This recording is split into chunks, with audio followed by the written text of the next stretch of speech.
Of the 1,000 or more males living in total squalor in central Belgrade, the vast majority are young, and many of the young are under 18. So, are they children, or are they not? Look at this 10-year-old Afghan boy, like a figure from Dickensian London. And your father? Afghanistan. No parents with him. He's the nephew of another man in his group. With his family here or by himself? No.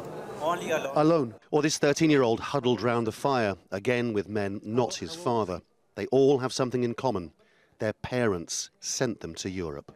MIRJANA spends her time trawling the camp for children she can offer help to, but since she started doing it, she learned something lost on many in the West. It is true that their parents forced them to leave home because they wanted to save their lives, but these children, they told us that in their culture, at their age, their parents don't consider them children. It isn't the same as here. MIRJANA found one boy of 6 who'd made the journey alone. In the queue for food, you look at their faces, and the line between teenage and adult blurs immediately. They assume they are refugees who should be working in Europe. For them, age is a detail. There's clearly an enormous moral conundrum for aid workers used to dealing with children. The Western view would be that anybody under 18 is potentially vulnerable and in need of help, and yet they, and potentially the families that they come from, regard them as being adults from maybe 12 or 13 years old and perfectly capable of travelling overseas to try to seek their fortune. Marrying those two conflicting things together is almost irreconcilable.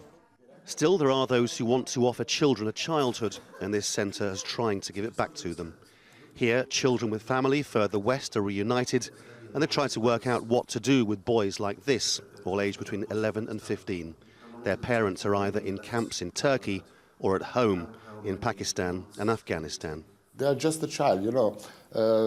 After a few days, when you spend with this child, you can find out he's a child like a Serbian child or any other child. He needs love, he needs attention, he needs everything like the other child. So they are very grateful if you help them.